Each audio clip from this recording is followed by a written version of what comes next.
Hi there everybody, and welcome to a new episode of Miss Evil Knits on Creativity.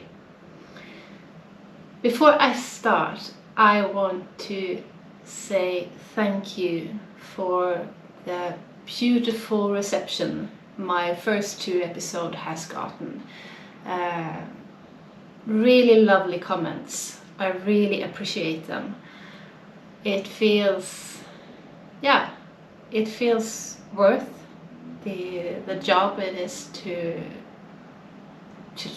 record and edit and plan the episodes, and I feel that my bucket of inspiration is still full of inspiration. So thank you so much, and you should know that I read every comment and I read them several times. I sometimes reply, but usually not. I put this little heart, but when I'm not replying, that doesn't mean that I'm not interested. It more means that I think that your comment and your sharing stands on its own, and that it doesn't need any comments. It's just beautiful as it is. I'm also so grateful that you had the patience to to look at the video, the introduction video, the episode 0. I don't know what happened. The first video I uploaded, I started jumping around like this after just like 10 minutes, and then I tried to save the episode again and upload it. And then I actually looked like normal for 57 minutes, and then I started jumping around. And the reason is that something happened when I saved the episode from that program that I'm editing in it. And I don't know what was wrong, because it's that program has worked perfectly usually. But now something happened, and I tried to save several times, and the same thing kept happening, or even worse. So the episode 0 is now there with me jumping around for like 20 minutes in the end. But I will try to, or when I have some time, I will re-edit it in another program. Because I had to change a program and start learning a new program to edit, so that I can actually make myself justice, and that the editing program shouldn't take away the experience of watching me. No. So thank you. So I will try to fix that someday. But the episode 1 was edited in the new program, and I think that worked just fine. So I will keep to the new program instead. You should also know that I am not sponsored in any way.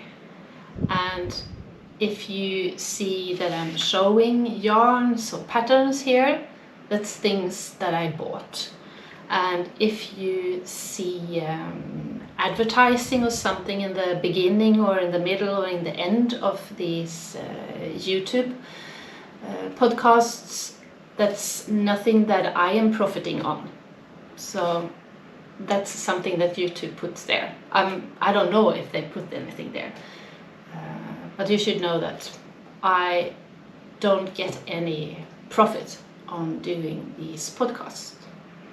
So if you are recommending this podcast to someone else, you should know, or I want you to do that just because you think that this is worth watching and worth following.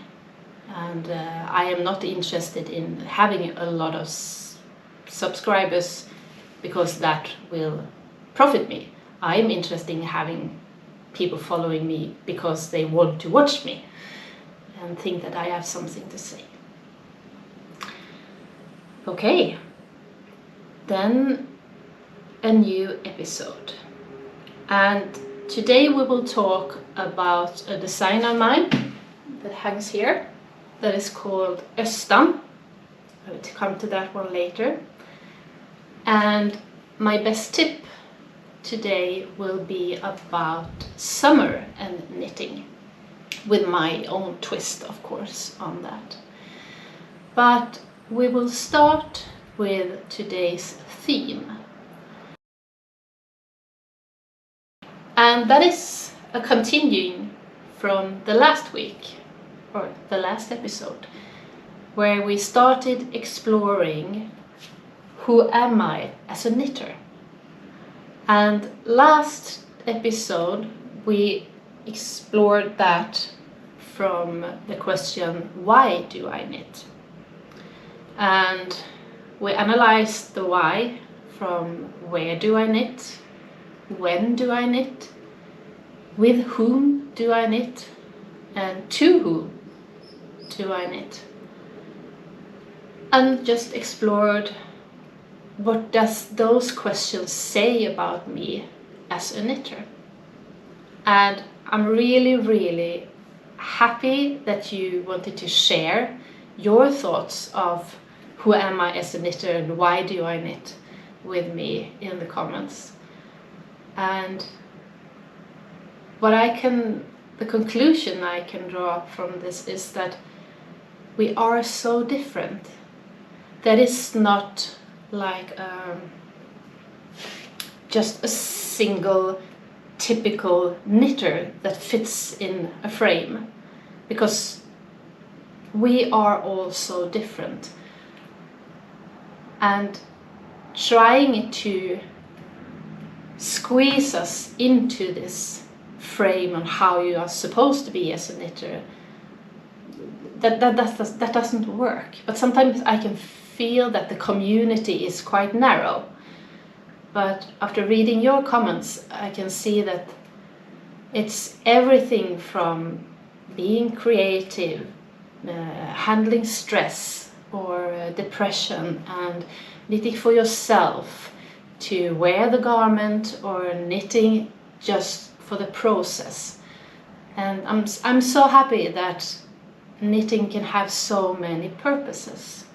So thank you for sharing, and I hope that you are reading each other's comments, because it's actually, you are growing in the way when you realize that there are other ways of actually looking at knitting and using knitting as a tool in your life.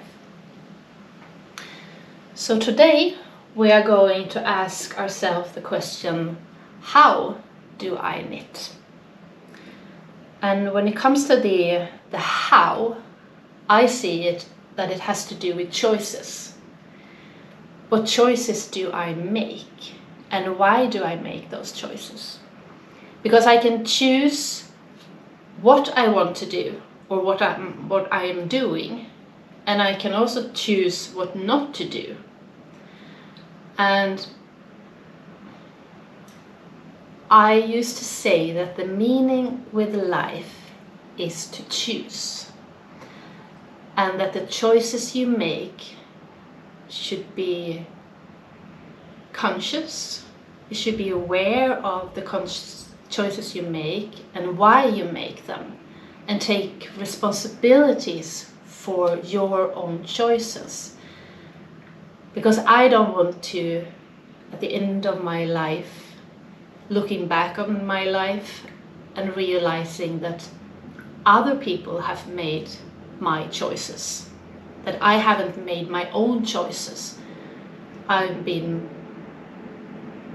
a victim of other people choosing for me. I don't want to be there. I want to take responsibilities and facing the consequences of my choices. And I can only do that when I am aware of what choices I have and what the consequences are with those choices. And then I can make this conscious choice and see that, okay, this is This is gaining me in this way. Yeah. So what I want is for you to reflect on your choices. Why do you actually choose the way you are choosing? And why are you choosing not to do certain things?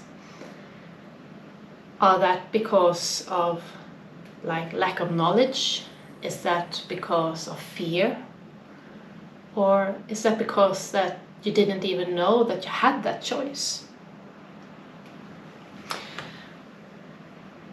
When it comes to knitting, I just listed a few things here that I see that can be a reason why you are choosing or choosing not to do certain things.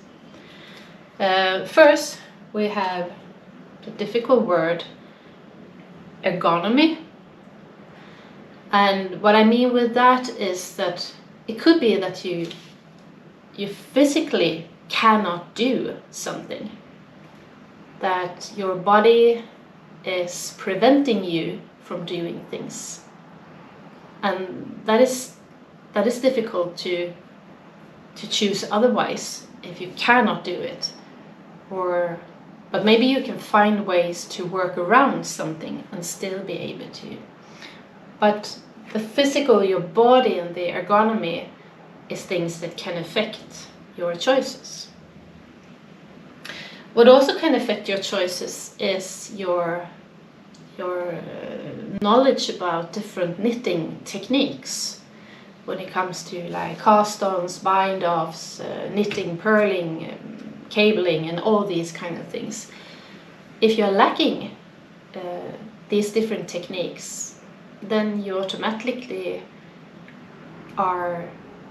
cannot choose to do those things, because there are things lacking in your toolbox. So that can affect your choices. Also equipment, like needles and yarns and all these other equipment you need to do the knitting, that can also affect what you choose and what you choose not to do. Your needs, of course, that will affect what you choose to do, what project you want to knit, or what kind of fabric you want to have.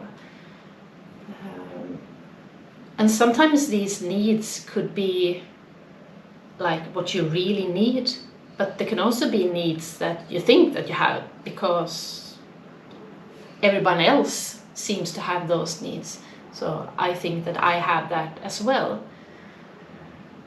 And then we have experiences that can affect what you choose, because we are creatures of habit. If you started knitting in a certain way, or certain projects or garments or whatever, then it's easy to continue doing that. And it's nothing wrong with that.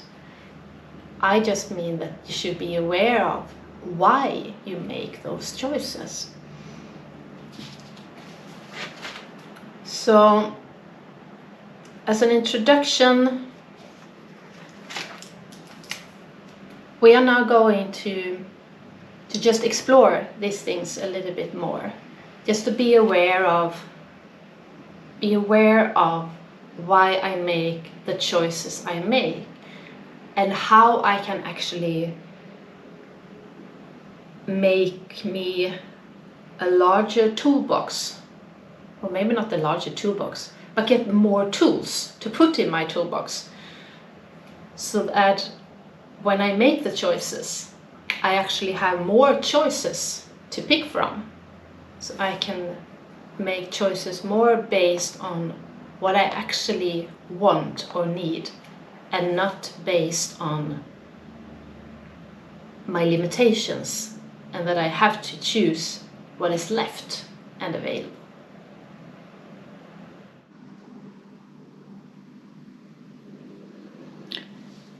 When it comes to how you are knitting, about techniques and how you hold your needles and yarn, I think that most, including me, knit more or less the same way as we were taught. And it took several years before I started really reflecting on how do I knit, like technically. So I thought that we should just reflect a little bit on it, and like the task for you is to just watch yourself in how you are knitting, to be aware of how you are knitting, and either you try to knit in another way just to learn and get more tools in your toolbox, or you just acknowledge that, okay, this is how I knit, and go continue doing that. First, I thought we just should look at how to hold the needles and the yarn. And if you are getting tired or having pains when you are knitting, I think, without being a physiotherapist or something, I think that it has a lot to do on how you are actually holding your yarn. I am seeing several people in like YouTube videos and so on that are really putting pressure or putting tensions in the fingers by holding I don't know, but many are holding the fingers up a lot and actually putting some kind of tension in your tendonites and muscles. I think that you should try to keep your yarn and your fingers and your hands and your grip as relaxed as possible, and keep everything as tight together as possible, and have minimal movement so that you are actually moving as little as possible, and that you in that way are not pushing pressure on your joints or muscles in an unnecessary way. I am holding the yarn over my index finger, and I'm not twisting it around or any way. I'm more or less like taking this yarn and pressure it lightly towards the fabric, and by that friction I get a nice tension. And I haven't found any difficulties doing that. This is like the unspun yarn, so that one works very well. It creates a good friction. But also when I'm knitting with sock yarns and things, I find that it's quite good just to hold it and put using the friction on the fabric. So I very seldom experience that I am getting tired in my hands or my wrists or shoulders or something like that. Sometimes I have experience just between the knuckles, but I just continue knitting and then it disappears. What you can also feel you get tired, it is in your shoulders or back. And I think that can also have to do with how you're actually holding. If you're putting a lot of tension, holding hard with your hands, that tension in your muscles and joints will probably transplant up to your shoulders and your neck, so that you have unnecessary tension in those muscles as well. I'm not going to talk about different stretch exercises or anything like that.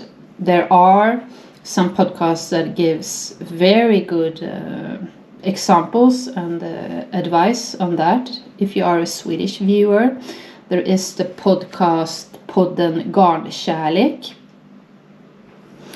with Helene and Susie.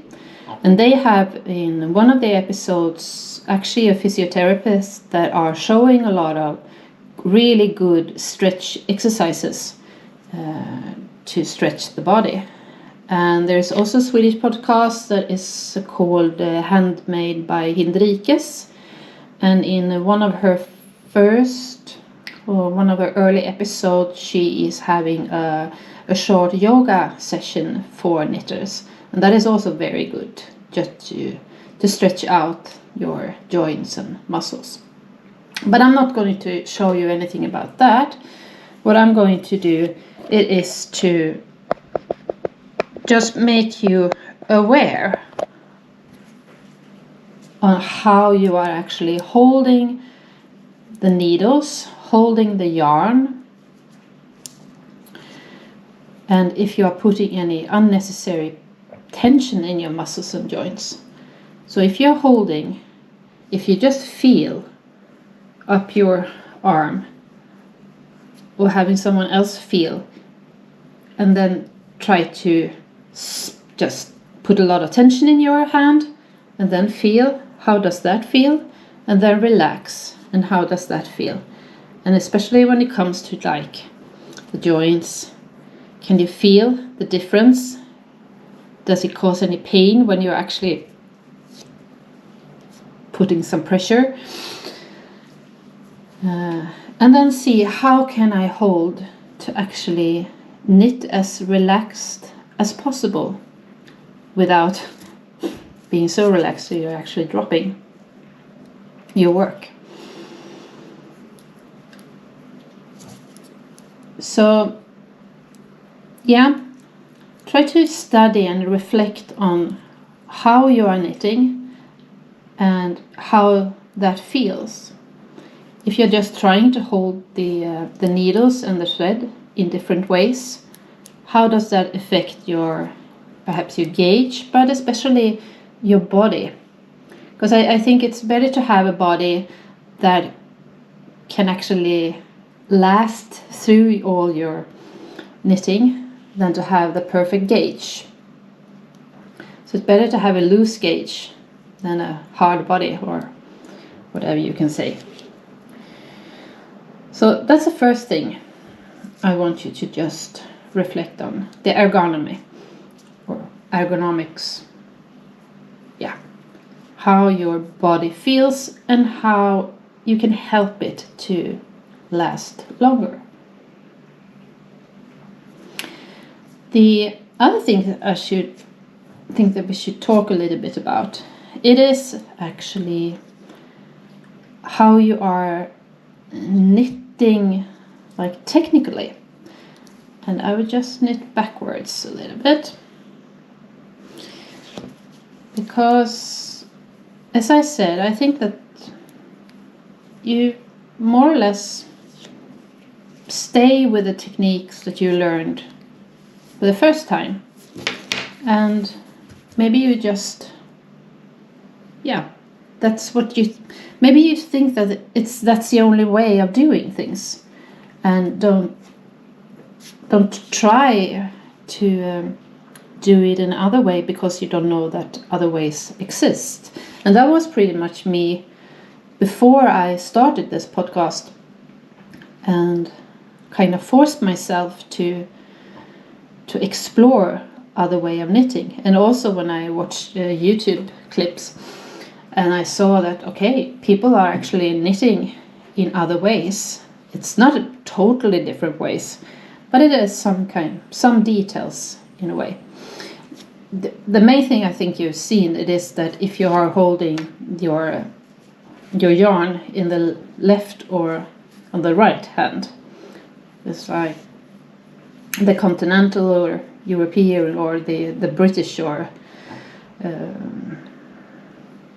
like the casting, you're casting or throwing, I don't know what it calls, or if you're picking when you hold it on the left finger.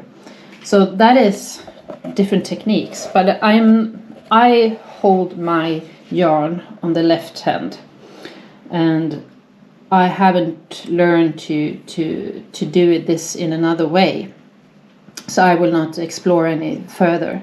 I've tried to do stranded, like if I have 2 or 3 colors knitting with, that I have one on the right hand, but I haven't found the technique to make this very efficient. So I thought that we can leave that, because I'm not a very good instructor in that. But before we go any further, I thought that we should just explore the anatomy of the stitch. I don't know if you have ever studied the stitch and tried to figure out why does it look like the way it does look. So if you just look at the stitch from the right side or the stockinette side, if you try to do these the duplicate stitches, maybe you can figure out and see how does these stitches actually work. How are they kind of made? So I will show you the wrong side, or the purl side. Just do one more here.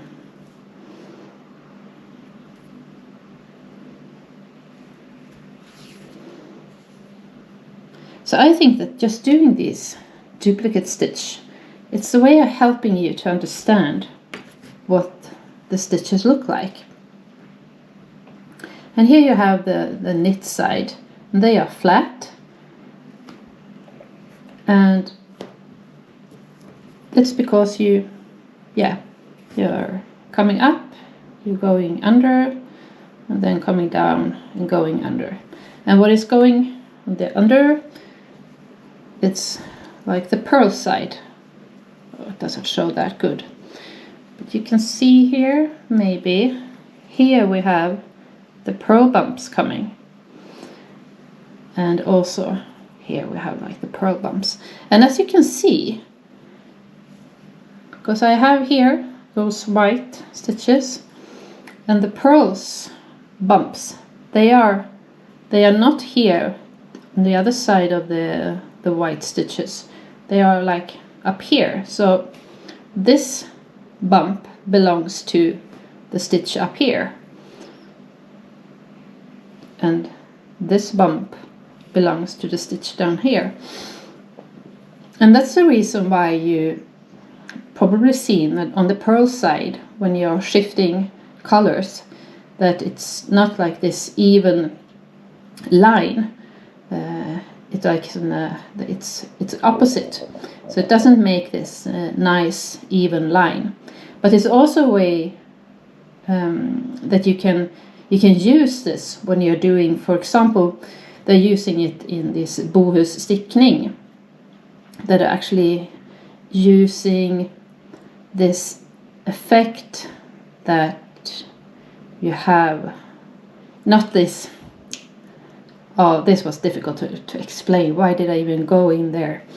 But you're having this kind of opposite effect with the purl stitches. Because when you have the knit stitches, you have like this really clear shift between the two colors. But on this side, you have it a little bit more kind of faded effect. Nevertheless, so this is like the ordinary knits, but then you probably also have seen this twisted stitches when you knit in the back loop, and they are made in the same way. It's just that they are twisted, so they are worked kind of in reverse in this way.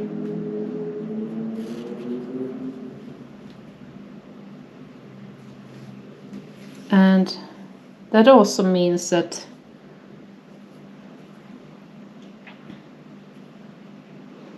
did I do this wrong? I did that one wrong. It means, so I should go out here, that they are kind of making the fabric, like shrimping it, because it's not the same. These knits are very open. These are more closed. That means that's why you see, like, if you have a rib with twisted stitches, it's like a little bit more narrow and pulling itself together in another way.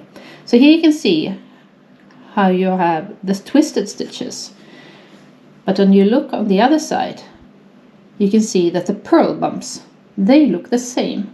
So you cannot have twisted purl side, because that one will look the same as the knit side. So I think that's something just to reflect on and study the anatomy of the stitch, so you can understand how the stitches are actually working. And then especially when you do color work, you can use those effects that it's creating. So I will put this aside. So knitting is basically based on knits and purls. And you probably learned the ordinary knits, where you pull the needle through, pick it up, and that's why you call it picking in this continental style. And if you want to have these twisted stitches, you put it through the back loop, and then you get this twisted stitch. But if you look at this stitch, and I put it like that, it's, if you put it in here, put the needle through here, and then pick it up, you put it through like the open part of it. So it's the open. But if you go from here, you are like twisting it, and you're picking it from the, what do you call it, closed side, and that's why you have to twist it to be able to use it. And that is something that you can understand, just to like the open part and the closed from behind, or what you can call it. Because if you have a stitch that is like that, and we will come to why you can have a stitch that is like that. If you want it to have an ordinary knit, then you put it through the back loop, but then you have like the open knit stitch. And if you put it through the front loop, it will be a twisted. So this, when it has to do with the front or the back loop, it's only applicable if you have the stitch is in this way on the needle. If it's in this way on the needle, it doesn't work. So you should be aware about how you are actually, how the stitch, how the yarn is what? How it's placed on the needle, so that you are working, if you want this ordinary stockinette, that you're actually working through the open stitch, no matter how it's actually placed on the needle.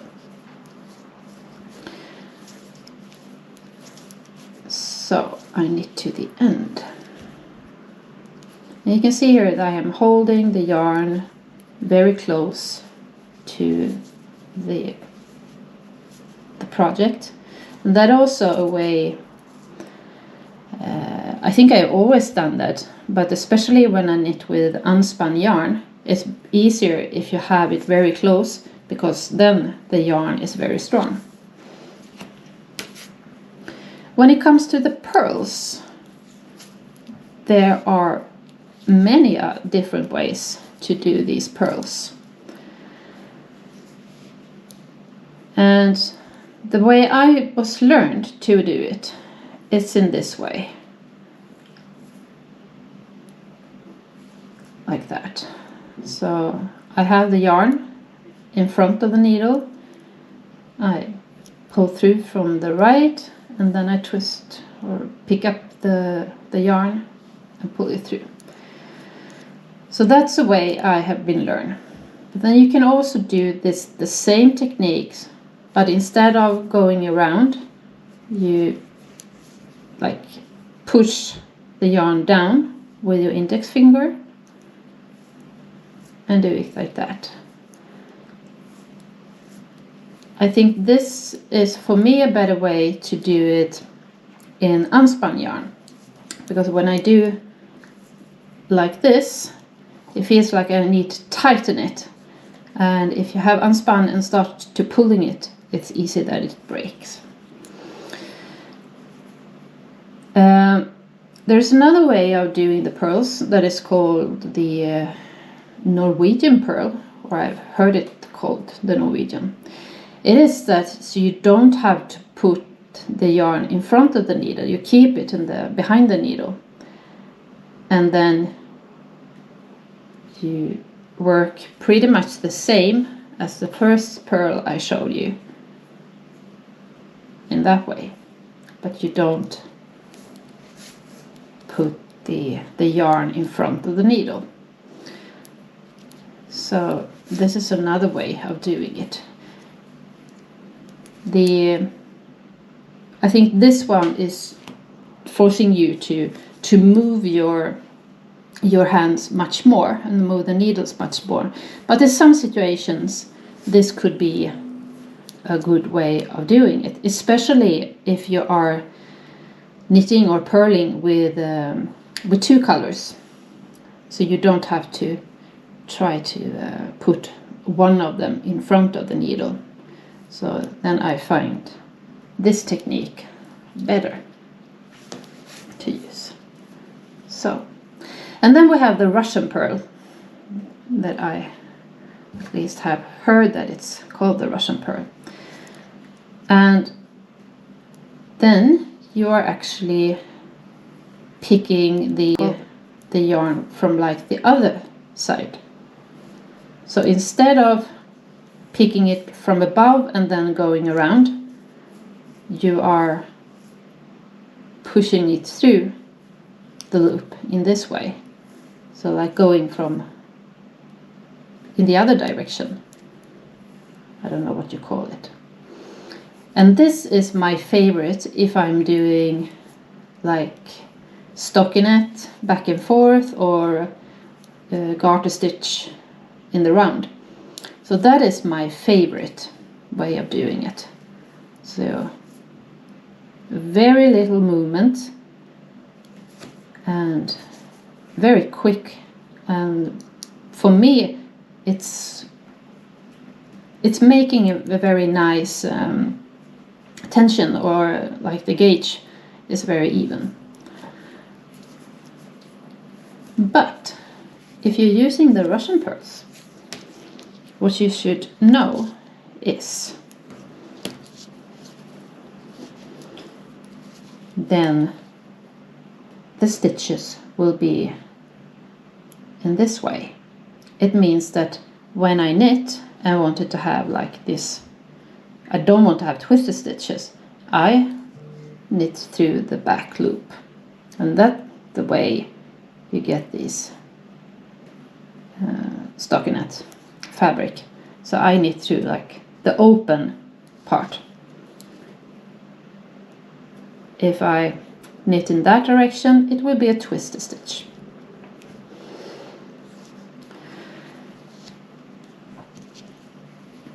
If you are knitting in a round and you're mixing knits with purls, and you're knitting back and forth and mixing knits with purls, if you're going to purl in this stitch, there are like two ways of doing it. Either you do it as it's like in the open, and then you will have like an ordinary purl there, and on the other side it will be like a normal knit stitch. Or you purl in the loop that is closest to you, and that will make you a twisted stitch on the other side. So that's why you should like learn to understand the anatomy of the stitch. So the loop can either be open from that side or it's open that. So since the stitch is actually lying down when it's knitted, you should watch it and see how do I actually make it to lie down flat. Was that confusing? I thought so. So what I'm actually talking about is that there are different ways of knitting. There's a different ways how the stitch is placed on the needle. So you can knit it in different ways depending on what effect you want. Do you want to have a twisted stitch, or do you want to have like an ordinary open stitch? And the same thing goes with purling. You can purl in different ways depending on what you like, what gives you the best fabric, what causes the least pain on your hands, and yeah, what actually fits the way you are knitting. And also how it fits what yarn you are using. As I said, an unspun yarn, you need to be aware. It's not difficult. I knit with just one strand as well. But I have to just be aware of how I hold it, how I knit, what kind of tension I put in it, so that I'm actually working with the yarn instead of against it.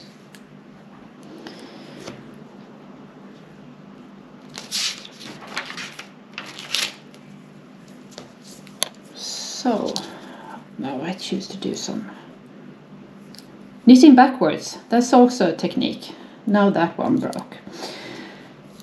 I'm planning to show you a little bit how I hold the yarn when I do stranded work. And stranded knitting, depending on your technique, some people like to have the stitches, the yarn in each hand. So you have one yarn in the right hand and one color in the left hand. So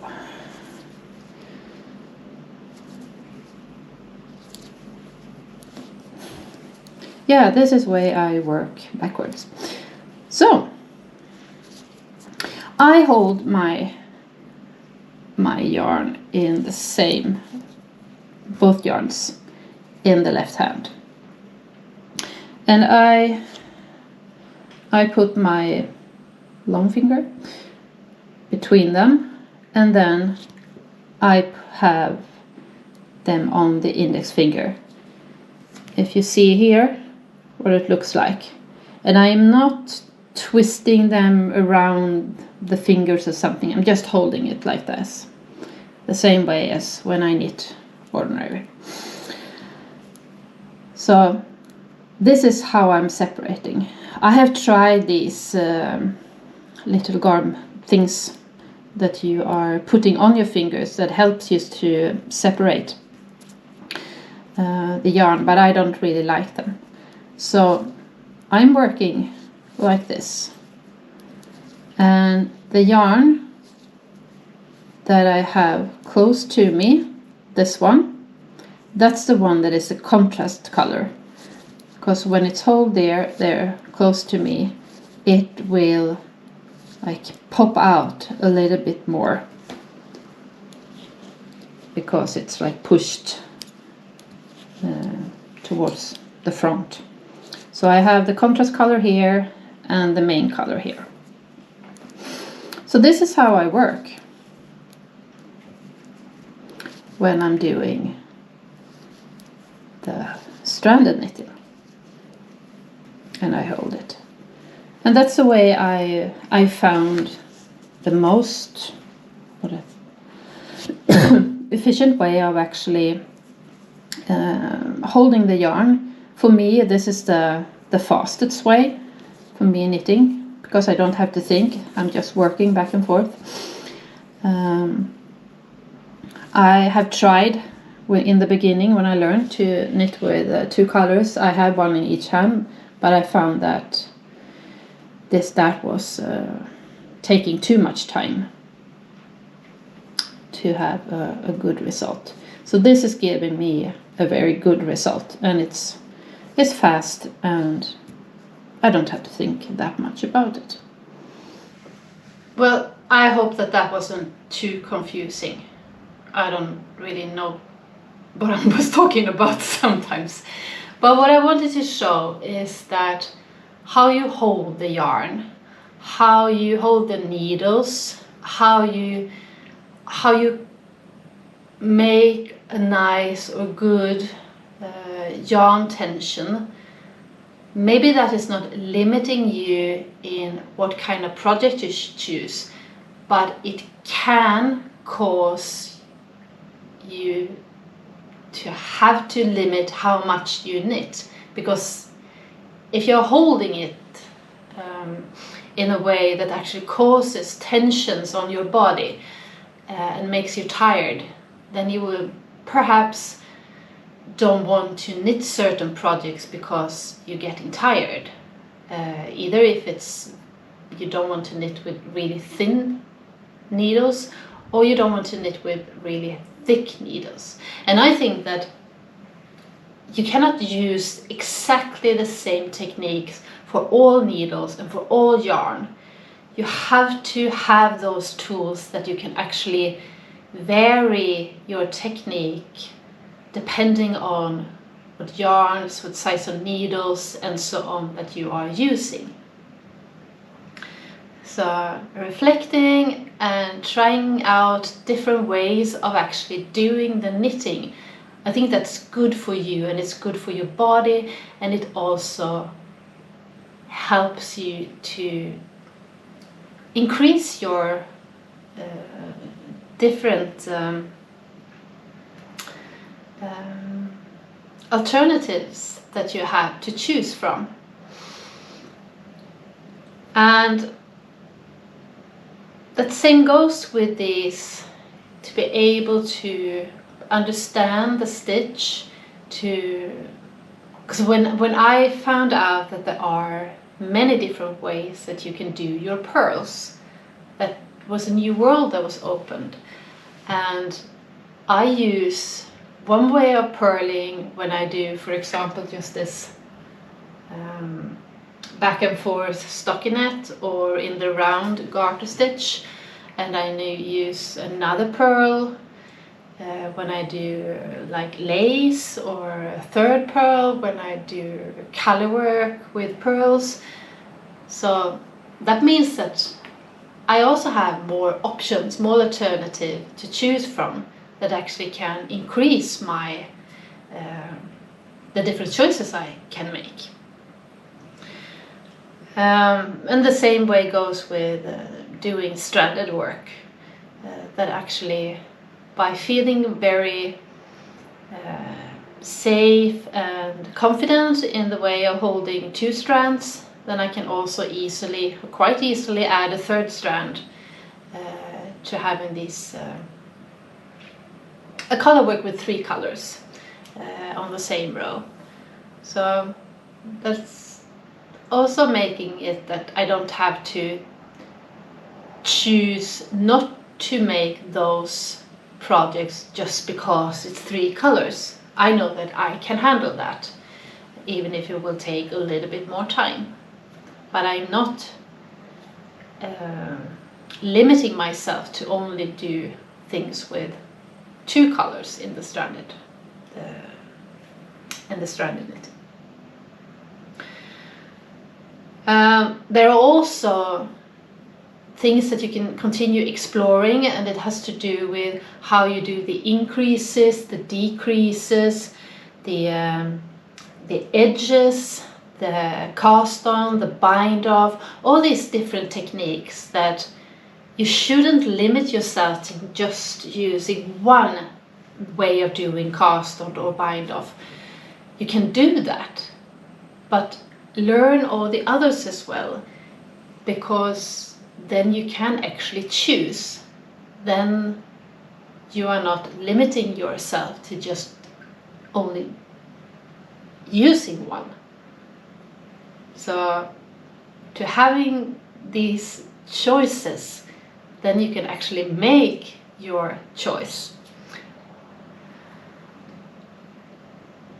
Yeah, and if you are confident in different techniques and know that they are there and that there are different alternatives, I think that can make you have, as I said, more choices, and you can get the result that you're actually hoping for.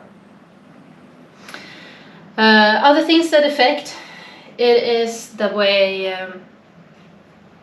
the equipment you have. I'm sure that you have tried different needles, knitting lace with a needle that is not sharp, that's not very funny. You get very frustrated. There is difference between the needles and needles from different brands. I am very happy with my Go needles, that's my favorite. But before I found those, I have tried many different needles. And the same goes with, maybe you cannot see this one, but this is the needle I have to weave in ends and so on. And I hated that before I found, maybe I can show it to you, I don't know. When I found this one, suddenly I liked weaving in the ends and sewing things. So the equipment is so important, that you actually have equipment that you like instead of having to struggle against the equipment, that it's limiting you in the way you're knitting instead of actually enabling you when you knit. Other things that can affect your choices, what you choose to knit and what you choose not to knit, it is your previous experiences. And those experiences can be good experiences. And I think that if you have succeeded with something and you found that, okay, I like knitting this, I like the result, I got a nice feedback from people on it, then it's more likely that I will continue doing that because it feels good. But if I have knitted a project that I failed with, why should I continue knitting that again and risking actually failing again? So what I think it's important for you, it is actually reflecting on how does my previous experience affect my choices. And I want to stress that it shouldn't be judgment, it should just be awareness, because it's okay if you just knit sweaters with the same construction and everything in the same colors, same size over and over again because you like it. But I want you to reflect on why you are doing that, and how is that choice made because you really want it, or is it made because of fears or other limitations? So just the awareness of how the ergonomy or how my body is feeling, my techniques, the equipment I have and my experiences, how that is affecting my choices. I think that's important, or well, it's not life-changing important, but just to understand. And I think if you understand it, then you can either choose and feel like more confident in it and actually take the responsibilities of your choices, but it could also make you wanting to try something else or do something else just because you realize that I'm stuck in my old footsteps, you could say that, and I want to try something else to see that there is something else to do, and actually put more tools in my toolbox. And I don't know if I said this before, but you can never fail if you're trying something. At least you cannot fail if you're trying something and then you learn from mistakes. You can only fail if you never learn, or if you get afraid of it. Because I think failing is, you shouldn't be afraid of making mistakes or be afraid of that something you don't get the results that you thought.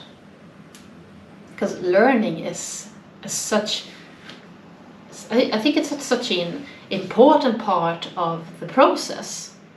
So succeeding all the time, is that a good thing? I think then you don't really know, did I succeed just by luck? Or I think you need to make mistakes or fail sometimes just to learn it more.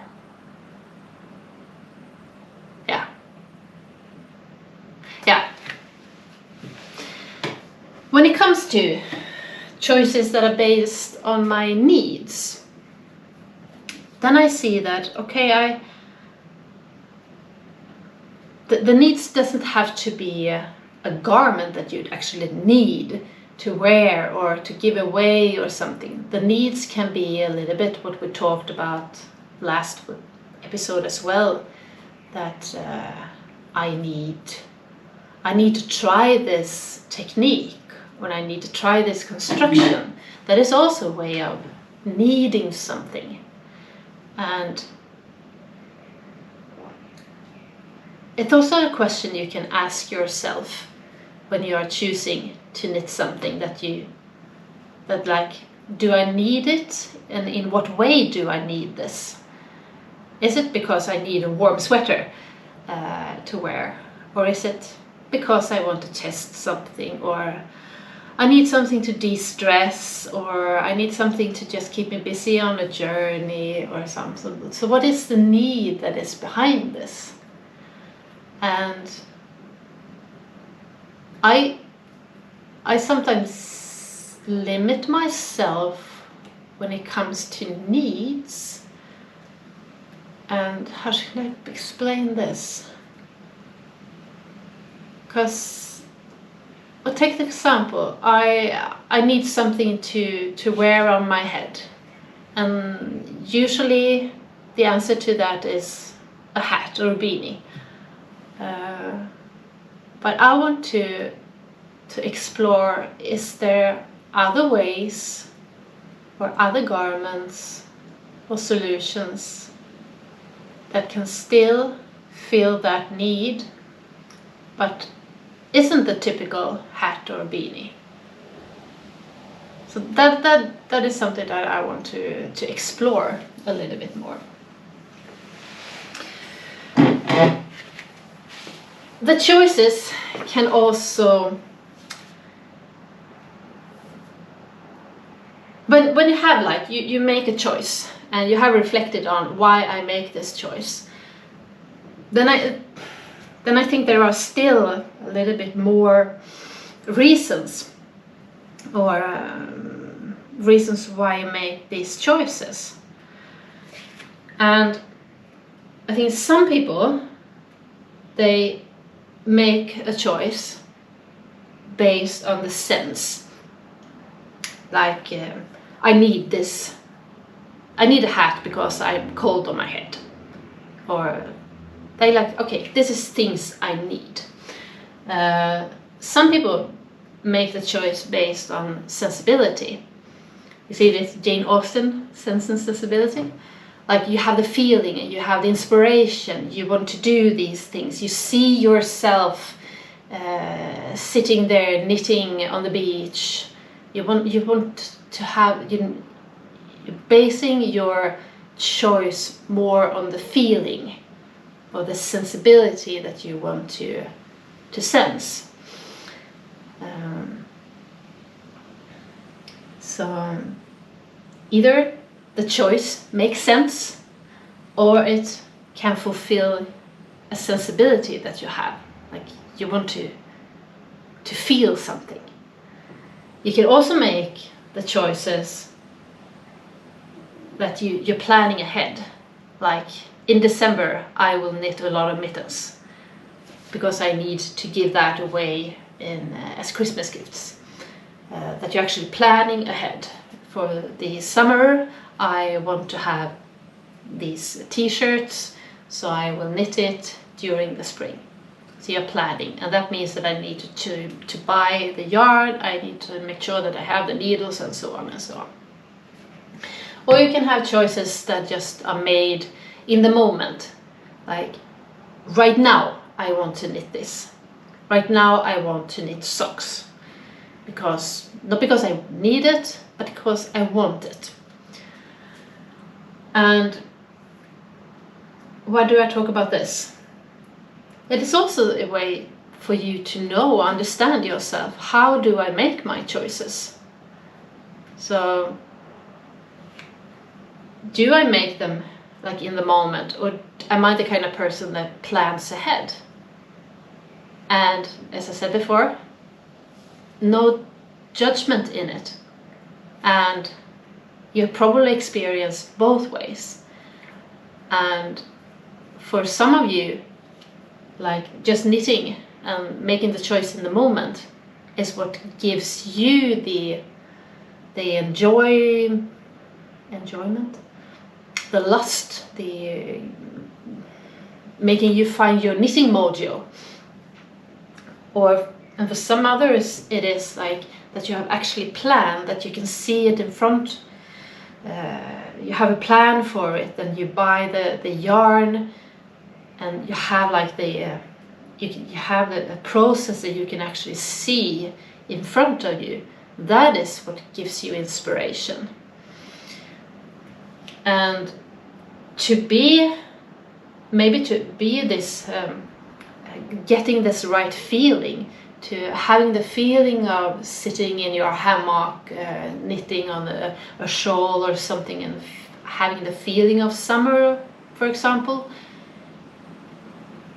Maybe you have to plan ahead to actually achieve that feeling, instead of getting up, now I want to knit the shawl, and you're running around trying to find the needles, and the needles are in another project, you don't have enough yarn, and so on and so on. So I see that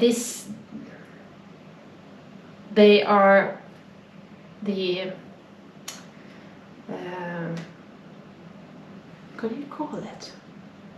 They are like the outer. They are creating this kind of frame within where you are acting, and I think that we are all over the place in this frame. And some people are more in different areas. Some are like in the middle, but I think that we can all like. What do I say? We can all relate to the different parts of how you are making your choices and what you actually want to achieve with your choice. Because it doesn't always have to be that I choose things to make the garment that I really think that I need, or the choice can be also to the process or the feeling that you want to feel. You have this image of yourself doing things and wanted to be, for example, sitting in a cafe knitting on something together with others. There's kind of a sensibility that you want to achieve, like the feeling. Or you want to have these Christmas gifts. So you are making your choices based on what makes sense, because you want it to be in another way, or practical things that now I need a lot of socks, so I'm knitting socks because that's practical for me, that's what I need. Or I need to knit this garment because it contains all the different techniques that I really need or want to learn. So that's why it makes sense for me to choosing to do that. I think that this was the most confusing episode, or part of an episode I ever recorded. I hope that you get something, because it has to do with what is actually affecting my choices. And to narrow it down, what I've been trying to say, it is that be aware of what is affecting your choices.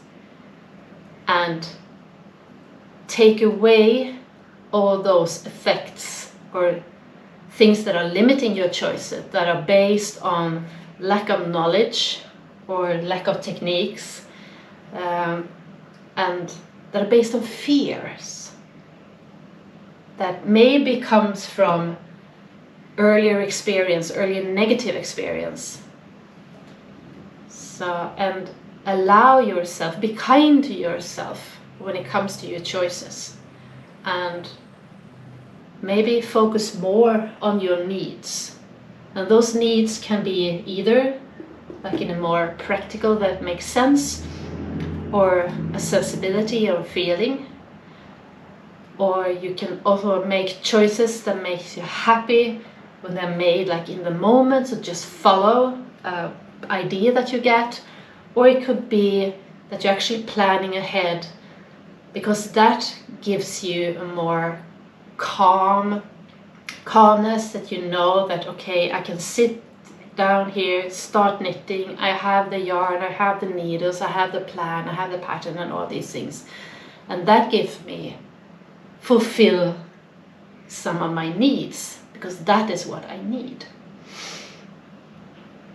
So the homework is to,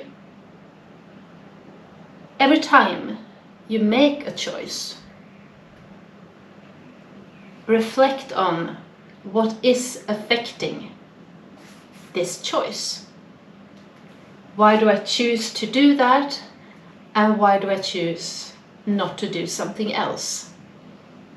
And basically, is there some fears that are involved?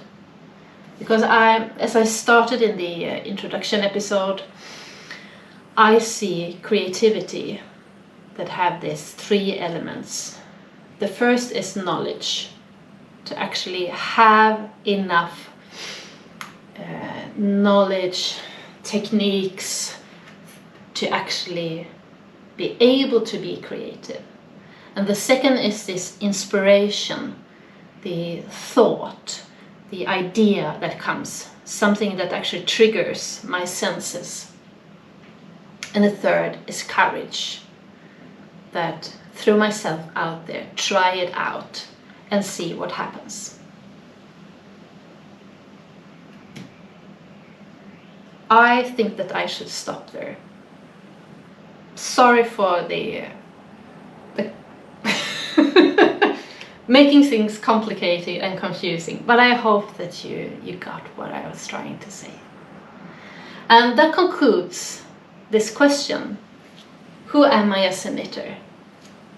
Why do I knit? And how do I knit? And especially, how do I make my choices? So I hope that you can kind of reflect on yourself as a knitter a little bit more with support of these two kind of lessons or themes.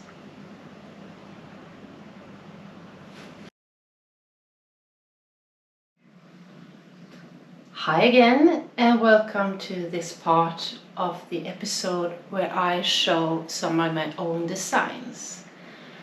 And as most of you probably already know, the designs I show are mainly things that I have designed for myself and will never become a published pattern or recipe or something like that. So I'm actually just showing you garments that I have knitted based basically on my own inspiration and my own techniques and my own constructions to get the garment that I want to have. And this time we're going to talk about this sweater that I call Östan, or the Eastern, or the Eastern Wind. So that was the name I gave this one. It's really warm outside, so I think that I need to take this one off to be able to continue talking to you, because this is a really warm sweater. But before I start talking about the construction, I want to talk about the inspiration behind this one. And it's the color and the yarn. And this is the color Vårflod, and it's Nutiden yarn. So can you see it? It's like, it's gold or brass. Yeah, I think it's more to a golden color. You see it? Try to get a good light. But it's a really beautiful color. And when I got this, I thought that I need to let the color shine. I don't want to make the fabric too busy so that the color just goes into the background. And since it has a lot of grays in it, it means that it actually, you get a depth in it, like on its own. You don't have to create the depth by texture or color work or something like that. The yarn makes this on its own. So I wanted to make, since I made it or started it in the winter, I wanted to to create a warm sweater, just as the sweater I showed in the last episode, the Nordan. I wanted to have another really warm sweater that I can wear as an outer garment. But instead of just copying myself, I wanted this sweater to be a little bit different, to use some other techniques, some other constructions, to be another sweater and have another personality. So since I wanted this the yarn to shine, I thought that okay, I want to have some texture. I don't want to mix in color work or something, but I want to have some texture. So after a little bit of trying out, I decided that the texture I will go for is this line, and it's called a grass stitch. And I wanted to have that on the collar and on the cuffs and down here on the bottom.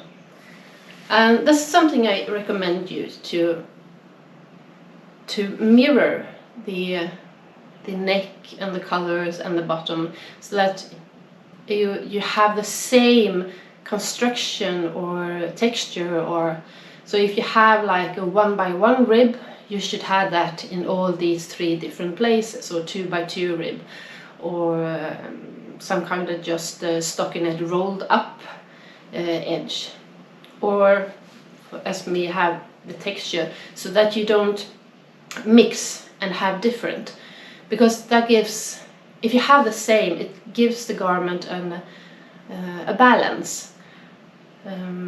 If you are mixing it, it can look a little bit unbalanced, and doesn't have that kind of finished look.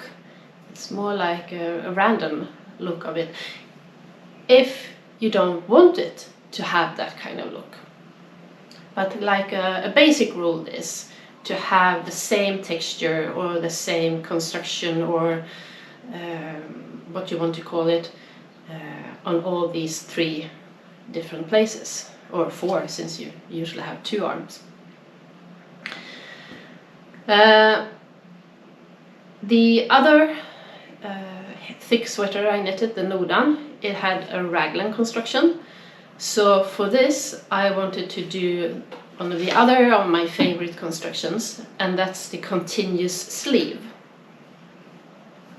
And you have probably heard about that, and many of you have probably knitted it and uses it on a frequent base. And some of you have perhaps never heard about it and thought that it's very difficult. But I say that if you can do a raglan, you can do this. And in some way it's perhaps even easier to do this one. And if you want to have someone who is actually describing it to you, there are some designers that uses this quite frequently. You can see that many of the designers are referring to Susan Myers, and that's I haven't read up on that, but she's a designer that kind of invented this one, and many of them are using that as a base, that construction, and then doing their own thing with it. So Susan M is often referred to.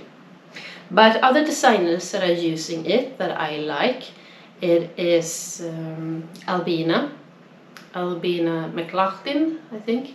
She is called LB Hand Knits on Ravelry, and she has a lot of sweater with these constructions, and I really like her descriptions, the way she explains her designs.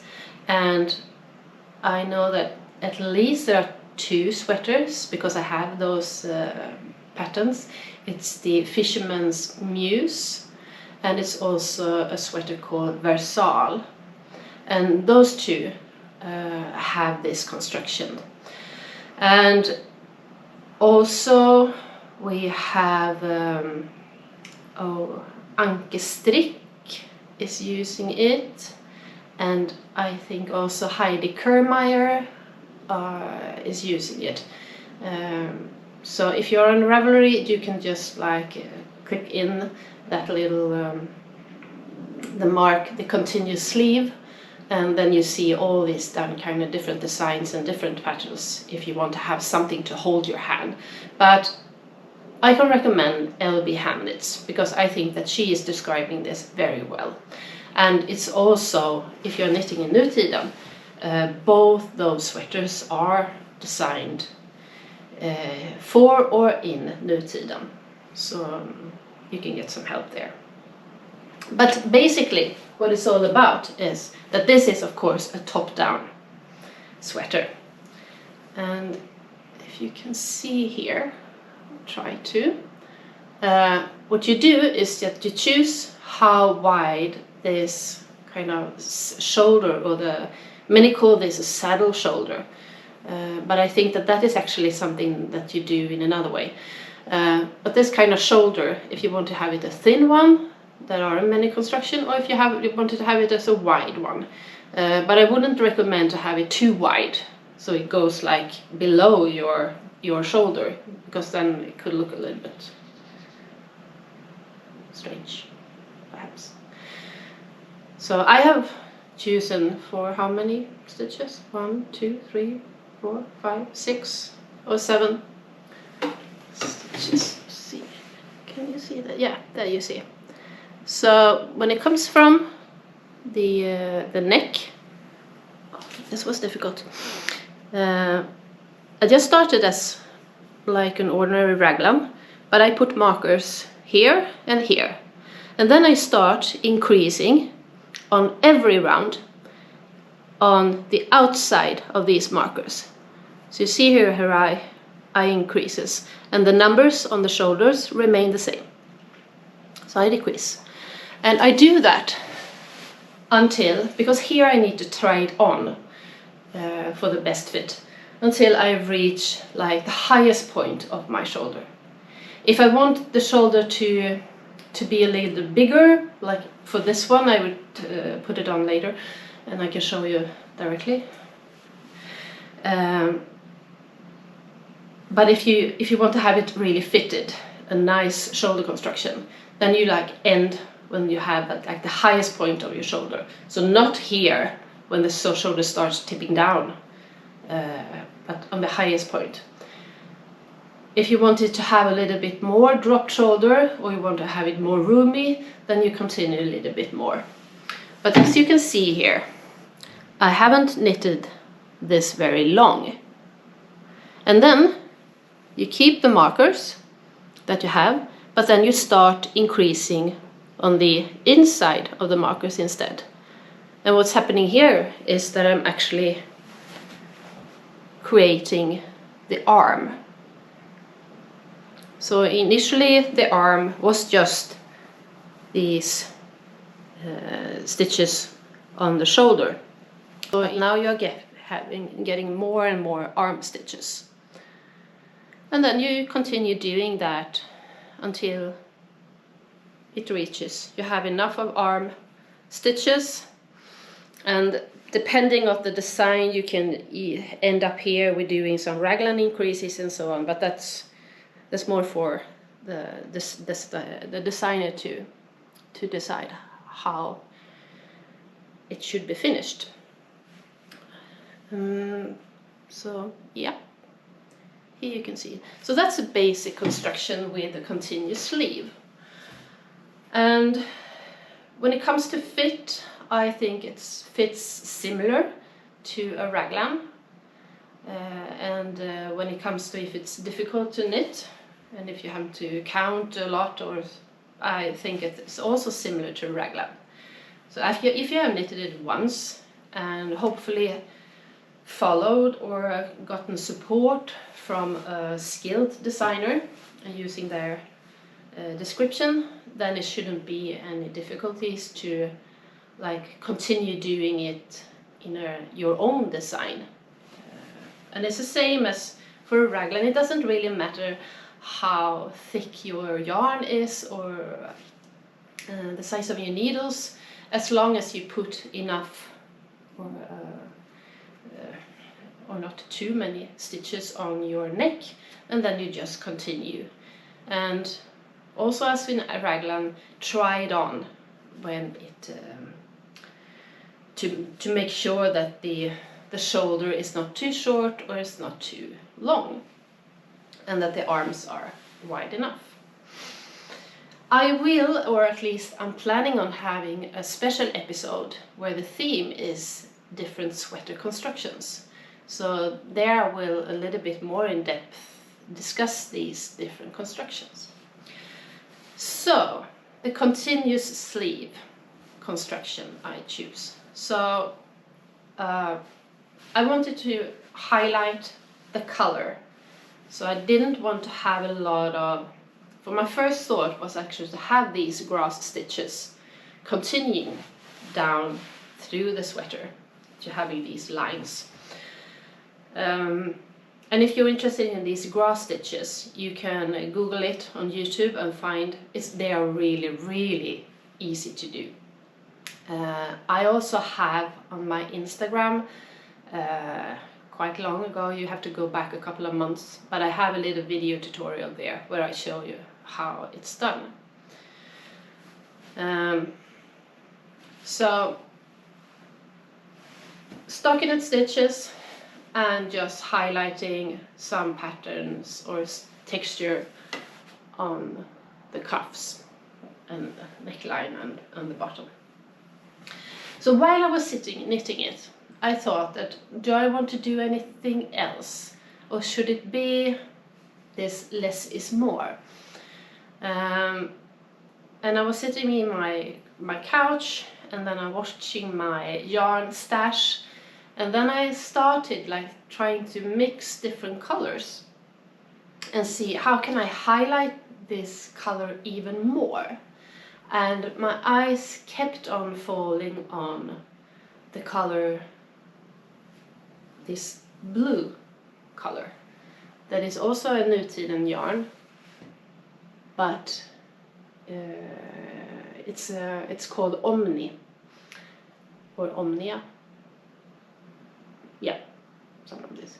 So it's really like a sky blue color, and I thought that I don't want to have it on the like visual on the outside, but if I like lined the neckline with it, and since I wanted to the neck and the cuffs and all these to be mirrored, then I wanted to do that also on the other openings. So when I was done, I just picked up stitches up here and then knitted. And I can say that when it comes to the main fabric, I've used 3 strands of Nutiden. And I think I have like 6.5 millimeter needles. I have no idea how many stitches I used because that was too long ago. I used enough stitches for my body. So I picked up and then I just knitted in 2 strands because I didn't want to make it too bulky, and I have like a little bit thinner needles. And then I actually sewn it down, and I didn't use Nutiden because it could be a little bit difficult to sew in an unspun yarn. It requires a lot of patience. So I took another yarn that I had that had the similar color. I don't think you can see a difference. So I just sewn that one down. And when I came to the bottom, I did something similar, but then I did this kind of 3 needle bind off, but not 3 needle. It wasn't a bind off, I was knitting it together and then continuing, so I didn't want to have I didn't want the blue to go all the way down because I didn't want it to show unless it just, you know, small glimpses of blue wanted to get there. And I haven't finished the cuffs yet. They are to be done. But I will do the same thing as for the neck or the collar here. So I was just pick up stitches. It's easy when you pick up from the purl. So you take like one of the purl bumps and then pick up here and then you just sew it down in the purls. So that is something to be done.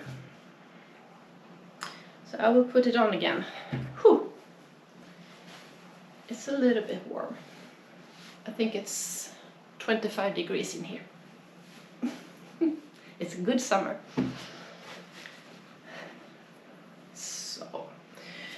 So here you can see, like this shoulder construction, and about here I have then started increasing for the arm instead. And if I wanted to have this really fitted, I would stop earlier, because then this line that goes like down to the armpit, it will start a little bit more closer to the body, closer to the neck. So if that was, I would have stopped increasing for the body about here. So you can see like the difference. So where this line comes depending on how you want the fit and when you stop increasing for the body and start increasing for the arm instead.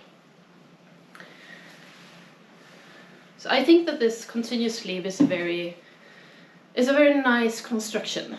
And if you feel like a raglan can be like it's pulling down a lot, this is not doing that in that way, because yeah, the increases in the construction is a little bit different.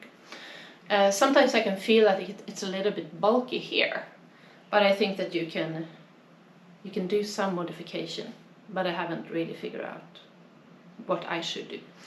But I can find it's you can see that on some garments when you browse through Ravelry, that it's a little bit bulky here. But I think that could be either blocked away or, yeah, I don't mind, because now it doesn't show. The yarn, as I said, is a color Vårflod. And you see here all the different nuances and depth in it because of the different colors and the grays, and yeah, that's why I wanted this to have the color shining. And I'm really happy with this one. Since it wasn't finished until it's not finished at all. I haven't been able to wear it during winter, so I haven't tried it. But whew, when it comes to sitting here in 25 degrees, it's really working. It's isolating and warming. So inspiration, the color, the construction, and having a really warm, cozy sweater for cold days. So, I hope you liked it.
With that little film, I want to introduce my best tip that is about summer and knitting.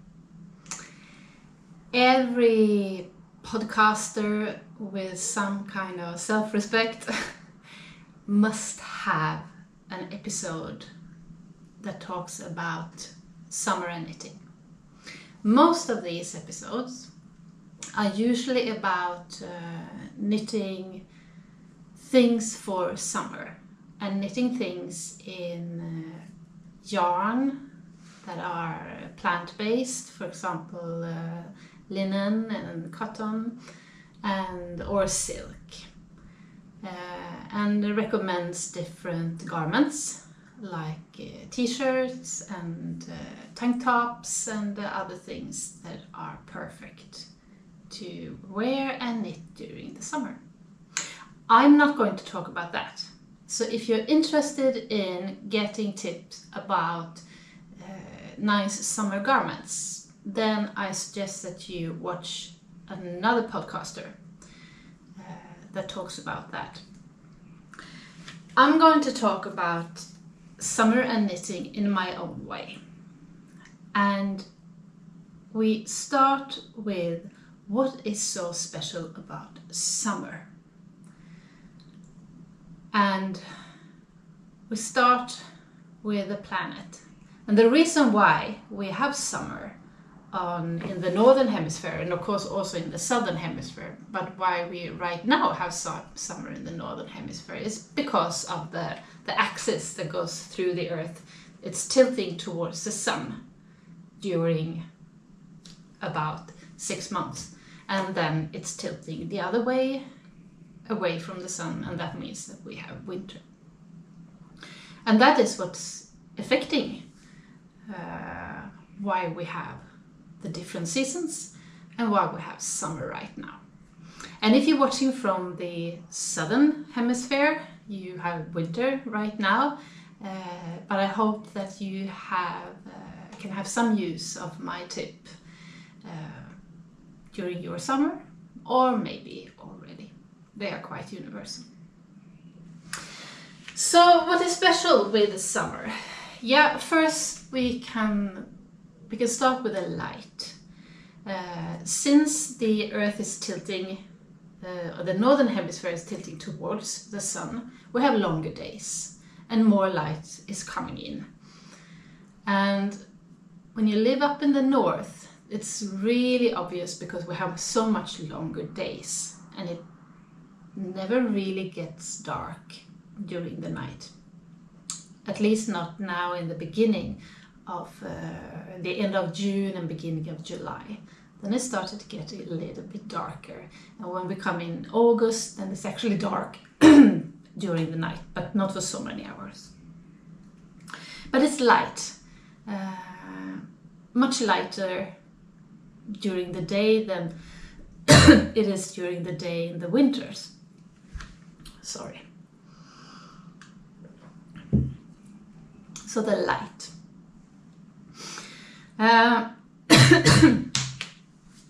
We also usually have higher temperature. Right now, I think my thermometer shows 28 degrees. So right now it's really hot. I think there are many places in the northern hemisphere that has really hot weather. Northern America and Canada and the United States have really severe heat waves. I heard that in Tokyo, where the Olympic Games are going to be held, there's also going to be really hot. Sorry, I got something in my throat. And also here in Sweden, we have had almost for the whole June and also for July really hot weather. So if you think that I'm blushing and sweating, yeah, it's because it's quite hot in here. Indoors it shows 32 degrees right now. Yeah, but I will try to go through this episode. So temperatures. But it's not this hot all the summer. In Sweden, we have to count on temperatures that is like between 30 degrees to +5 degrees in most part of the country. If you go up in the mountain areas, in the end of the summer, you have to count on snow. So it's quite a range between temperature.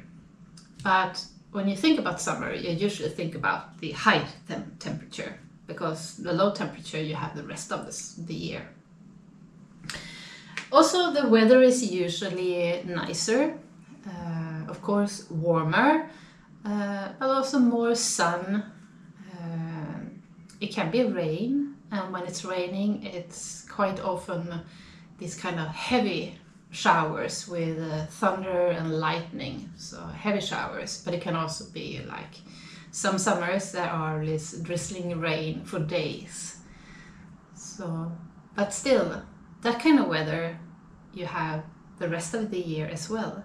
So this warm, sunny weather with long days, a lot of light, that's kind of the unique for summer. What is also special with summer is that usually due to the weather, you are or can be outdoor much more than usual, since it's nicer weather. And you can knit outdoors. Of course you can do that the whole year, but knitting in the winter, it's a little bit difficult to knit with mittens. And you don't want to do that a long time. So a lot more outdoors. And that can be outdoors in a lot of different kind of circumstances.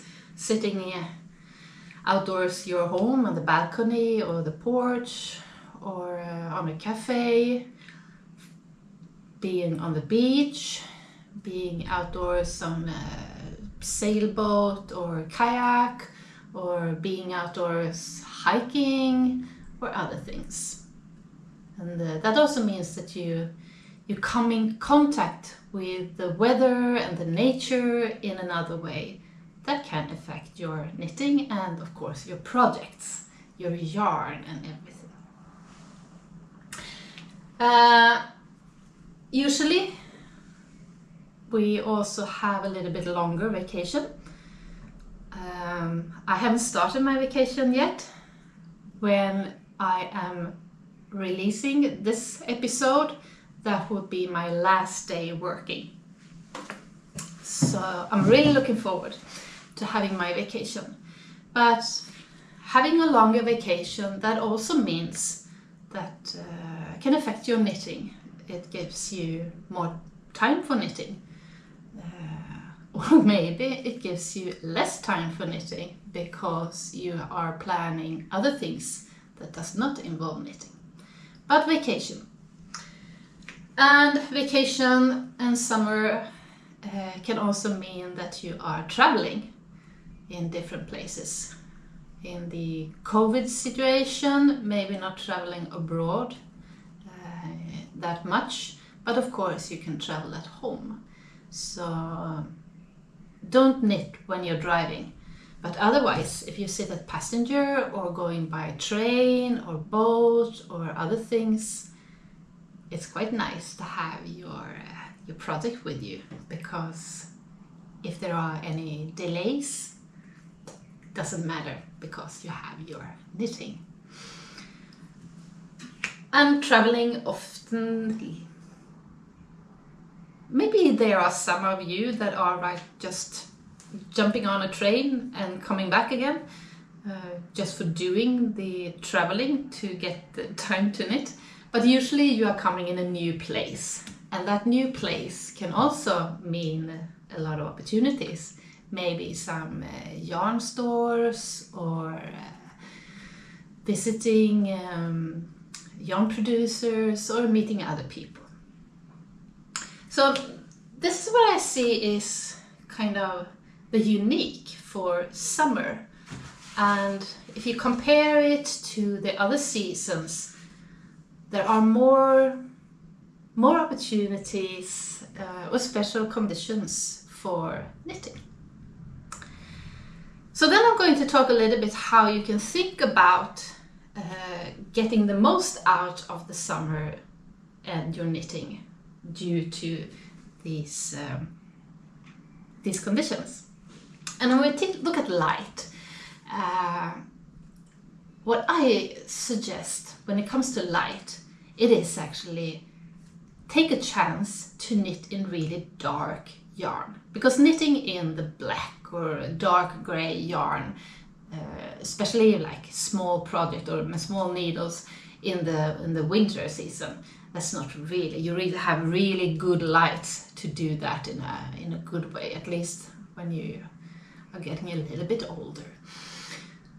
So if you have projects that you are planning that contains that you want to knit in dark colors, now is the time to actually start those projects. So use the light as long as we have this beautiful light to actually do your dark knitting. And when it comes to the temperature,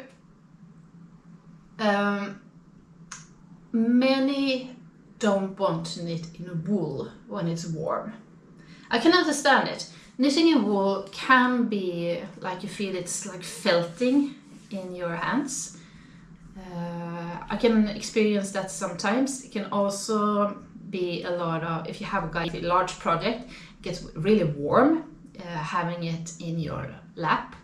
So I know that many of you, maybe not you, but many other knitters prefer knitting in plant-based yarn like cotton and linen. But I like knitting in wool whole year.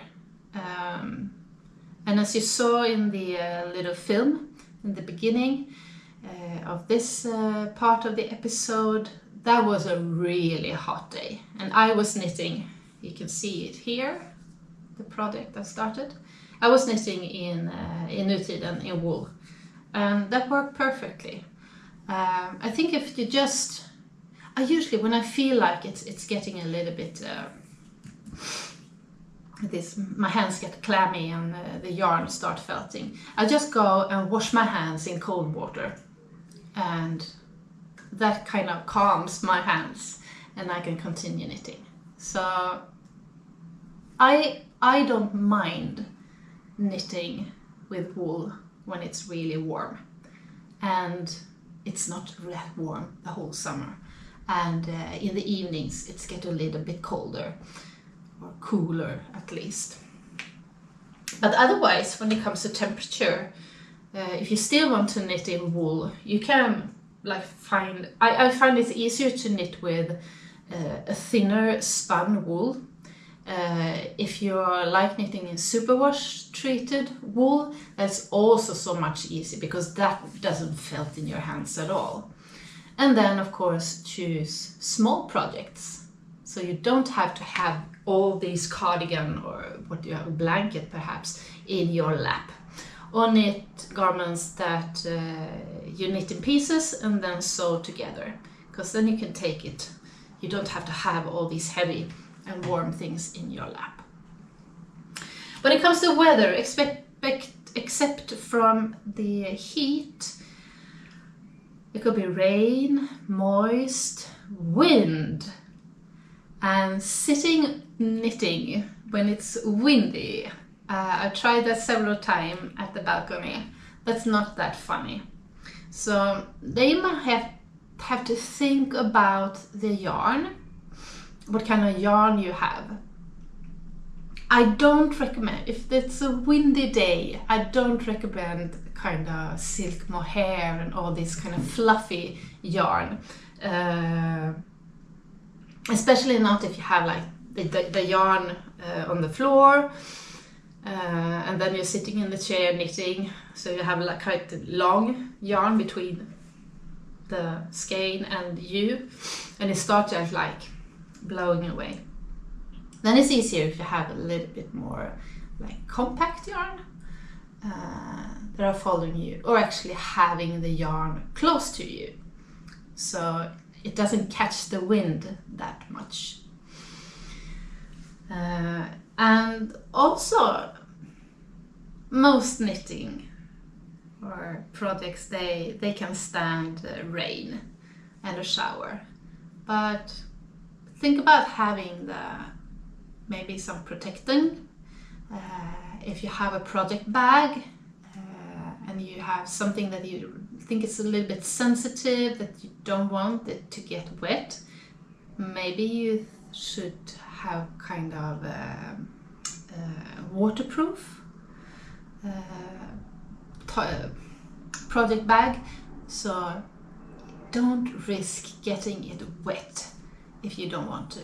And of course, if you have been surprised by this heavy shower, make sure to dry your yarn afterwards so it doesn't get this soggy and start smelling bad.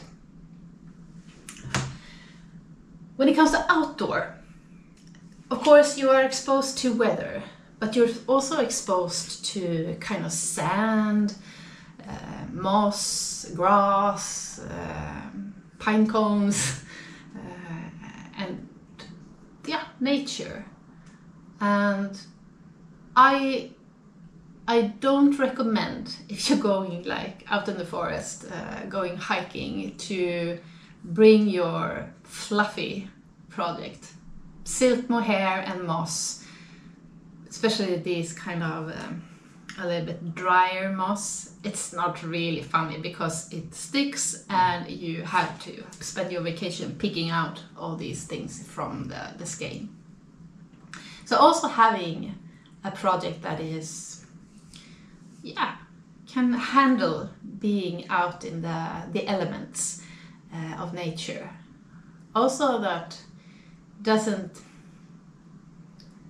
like, I'm not that sensitive to sand and water and those kind of things. If you're going to be exposed, I wouldn't recommend having this white project. It might get dirty before you have even finished it. But some kind of, yeah, a little bit knitting the same thing that you can wear or you want to wear in this kind of situation. Out hiking, I don't wear white. I wear some kind of colors from nature. So then I also prefer knitting in those kind of colors because it matches. Vacation. If you have vacation, that means that you have a lot of knitting time.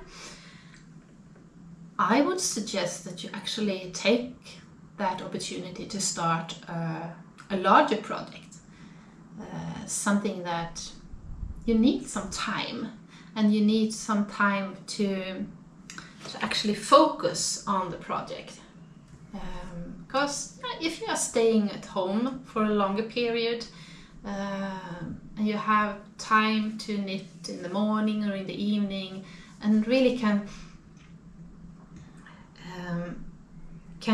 get quite far to knit a large part of your project during your vacation, then it's more likely to actually be finished during the autumn if you really want it. And that could be maybe something that you actually want to wear during the autumn and the winter. So, or if it's some project that you have been looking for a while, but you think it's maybe a little bit too difficult or maybe a little bit too large, will probably take a lot of time. Now it can be that time that you actually invest in that kind of project.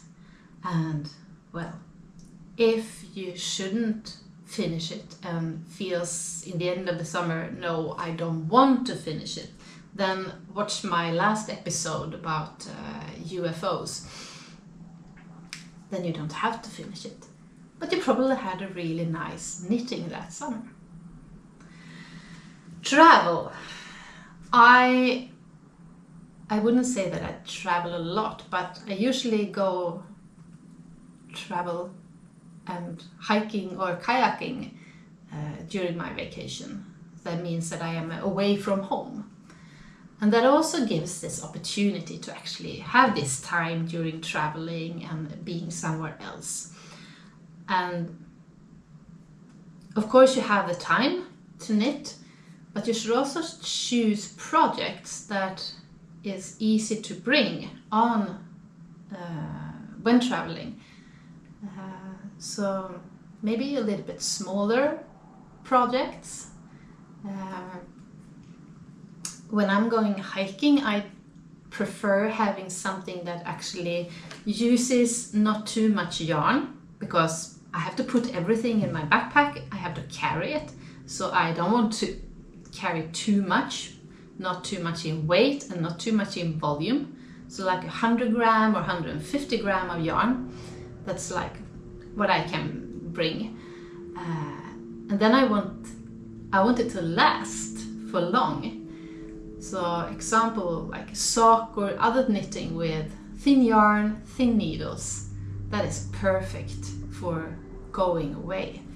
But if you're going away or traveling and weight and volume doesn't matter, then of course you can bring a lot of things. And then I recommend that you bring things that suit different situations and suit kind of different temperatures, different states of mind.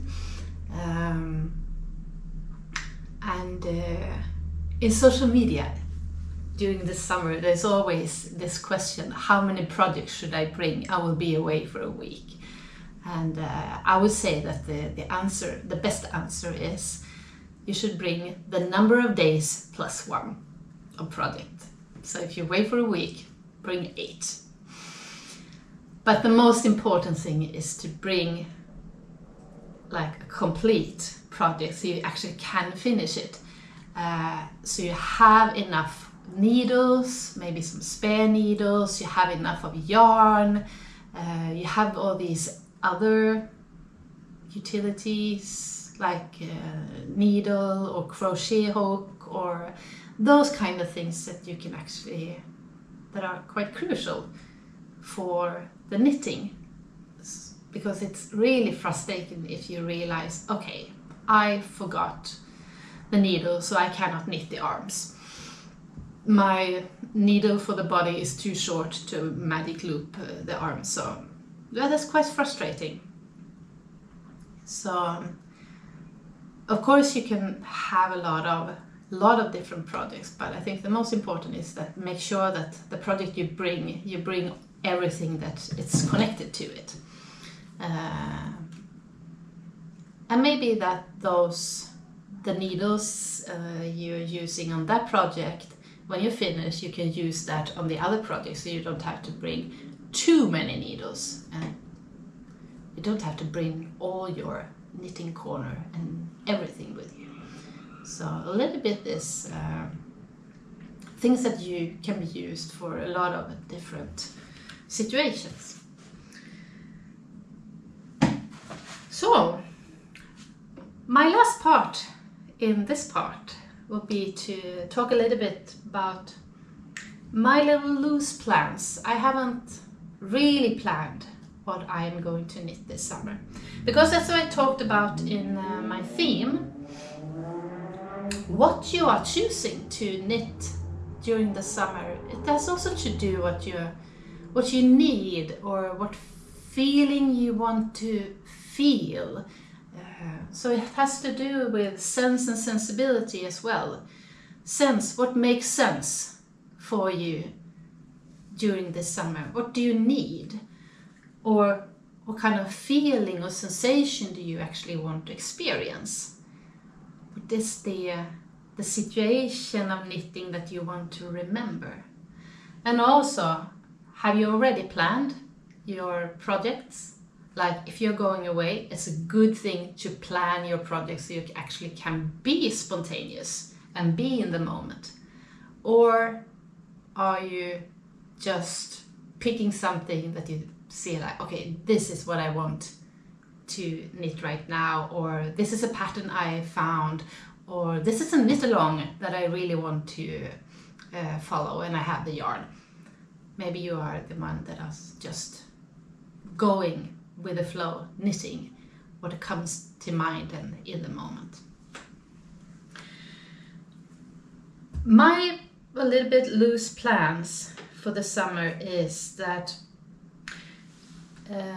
the designer I talked about in the previous or earlier in the episode, Albina, Elby Hannes, she has a cardigan that is called Circle in Irish, circle. That is a very interesting construction, but it's quite a large project. And I really want to knit that one. Maybe not right now because it's really hot, but I want to, and I think I will choose this. It's the colorway Korp Raven. It's actually a little bit blue-black. Looks quite blue here on the screen. So it's a little bit dark color, and I think that I have enough. I think I will need 500 to 600 grams to be able to knit that one. But that is something like this big project that I would like to start during the summer. And also in a little bit darker color, so I can use the light that's there and not be having to sit in November trying to find the stitches in the dark. So that is one thing I'm a little bit planning on. So that is concerning the scents, and I also plan ahead that I'm choosing that one for. When I'm going out, I'm planning on at least one trip up to the Swedish mountain in the northern part of Sweden. And when I'm going there, I need to have some thin yarn, thin needles. Cannot bring that much weight or volume wise since I have to carry it, but I want to bring some. And yesterday I was actually out at the local yarn shop and bought some yarn, because when I'm traveling, at least when I'm hiking, I prefer having spun yarn because it's a little bit more of course the unspun yarn is not sensitive in that way, but being almost say thrown around, it's a little bit easier to have a spun yarn. So I bought a fingering or 2 fingering yarns.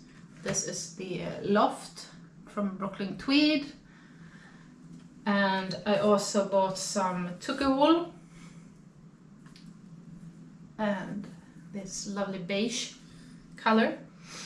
And I'm thinking about doing some kind of shawl and also designing something in this one. So I'm a little bit thinking about this.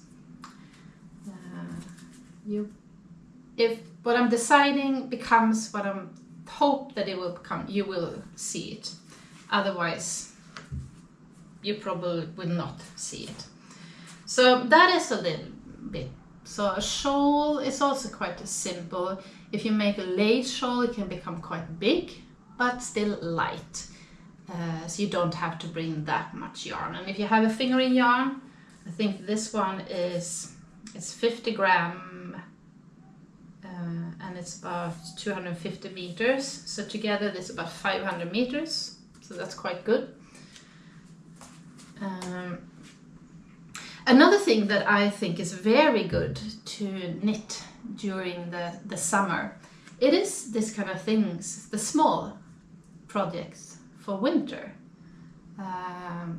In the video I knitted this, started to knit this hat. It's a hat that is called Dip Dye Beanie, and the designer is Camilla Wad, a Danish designer. And it's a very simple beanie. It's knitted in reverse stockinette, so you are you are knitting just stockinette and then you turn it inside out, and then you have like this fade.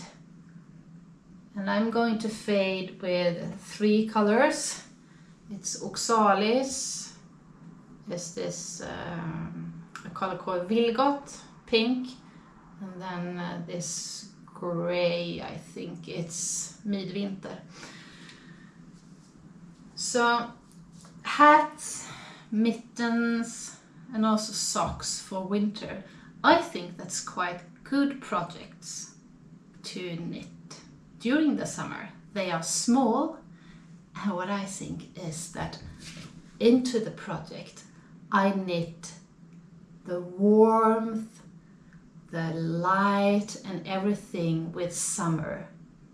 So I knit the summer into the project, and when I wear it during the winter, I imagine that it will actually warm me a little bit more compared to if I have knitted it during the winter. So that was my best tip concerning summer and knitting. So my question for you is, what does summer mean to you when it comes to life in general, but also knitting? What do you choose, and why do you choose the things that you choose? And what do you want to experience with your knitting? And what do you feel when you're knitting in the summer? Thank you for watching this episode. I hope that it wasn't too confusing. I blame the heat. But I hope that you have experienced and gotten something to reflect concerning your choices when it comes to knitting. How you choose your project, your techniques, and as I said, the most important things I think is that your choices shouldn't be limited by fear. So be fearless and have a really nice summer. See you later!